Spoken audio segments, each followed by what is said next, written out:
Hello everyone, स्वागत है आप सभी का आपके अपने यूट्यूब चैनल एमजे स्टडी पर। तो दोस्तों, आज की इस वीडियो में मैं आपको असेसमेंट फॉर लर्निंग के वो टॉपिक बताऊंगी जिसमें से एग्ज़ाम के अंदर क्वेश्चन बनते ही बनते हैं। तो आप इन टॉपिक्स को अच्छे से पढ़ लेना और इनमें से आपके एग्ज़ाम में क्वेश्चन आपको देखने को मिलेंगे। तो देख लेते हैं। सबसे पहले हमारा जो टॉपिक है वो है assessment, measurement, evaluation and examination का। ये दोस्तों बहुत इंपॉर्टेंट टॉपिक है। इसमें से क्वेश्चन आपका एक बनता ही बनता है और इसके अंदर जो मेन टॉपिक है आपका एक असेसमेंट का और इवैल्यूएशन का ज़्यादा मेन है और इनमें से कई बार चारों में डिफरेंस भी पूछ लेता है। तो आपने ये सारी चीज़ें इसमें पढ़नी है। जैसे असेसमेंट हो गया, इसका पूरा कंसेप्ट आपको क्लियर करना है। जैसे मेजरमेंट हो गया, इसका पूरा कंसेप्ट मान लो इनके आ जाएंगे। जैसे इनके टाइप्स क्या होते हैं या इनके प्रिंसिपल क्या हैं, करैक्टरिस्टिक्स क्या है, इनकी नीड क्यों है, तो ये सारी चीज़ें इसमें पढ़नी है। उसके बाद है examination as a tool for assessment, यानी जो आपका मूल्यांकन होता है वो उसके लिए परीक्षा जो है वो एक उपकरण के रूप में कैसे कार्य करती है। और इसमें एनसीएफ का 2005 का विजन भी पूछा हुआ है कि मूल्यांकन जो अधिगम के लिए मूल्यांकन होता है उसमें एनसीएफ 2005 का जो दृष्टिकोण है उसका वर्णन करना है। ये भी आपका क्वेश्चन जो है इम्पोर्टेंट है। उसके बाद है अचीवमेंट टेस्ट। अचीवमेंट टेस्ट होता था आपका उपलब्धि परीक्षण।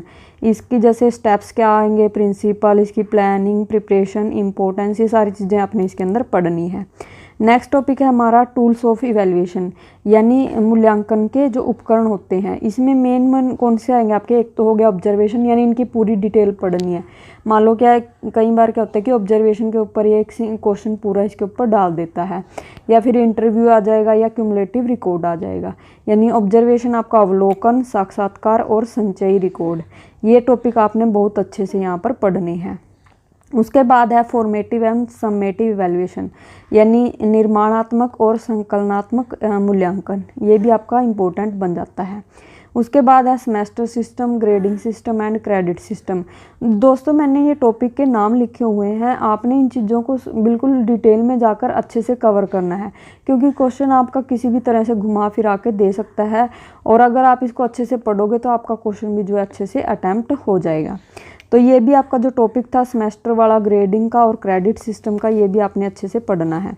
उसके बाद नेक्स्ट टॉपिक है हमारा online examination system, question bank और ओपन बुक सिस्टम।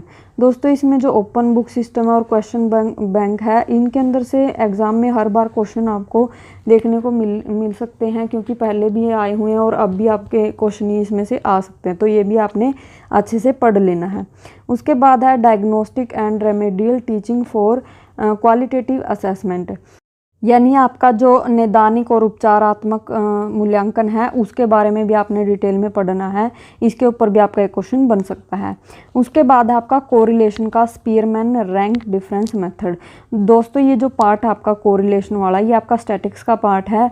अगर आपका स्टैटिक्स अच्छा है तो ये आप कोरिलेशन वाला जो टॉपिक है या इसके सम है वो अच्छे से एक बार कर लेना, क्योंकि इसमें से हर बार मैंने देखा है कि एग्ज़ाम में क्वेश्चन बने हुए हैं। तो शायद अब की बार भी कोरिलेशन पे क्वेश्चन आपका आ जाए। अगर आपका स्टैटिक्स अच्छा है तो आप पेपर में ये क्वेश्चन कर देना कोरिलेशन वाला, आपको मार्क्स भी अच्छे मिल जाते हैं स्टैटिक्स के। और साथ में इसकी थ्योरी भी थोड़ी पढ़ लेना कि कोरिलेशन क्या होता है, इसके गुण दोष, ये सारी चीज़ें इसके अंदर पढ़ लेनी है। उसके बाद है आपका सेल्फ असेसमेंट एंड फीडबैक, यानी स्वयं मूल्यांकन और प्रतिपुष्टि। इसको भी आपने एक बार डिटेल में पढ़ लेना है, इस पर भी कई बार क्वेश्चन आ जाते हैं। तो दोस्तों, ये थे आज के हमारे टॉपिक। आई होप ये वीडियो आपके लिए हेल्पफुल होगी। थैंक यू दोस्तों।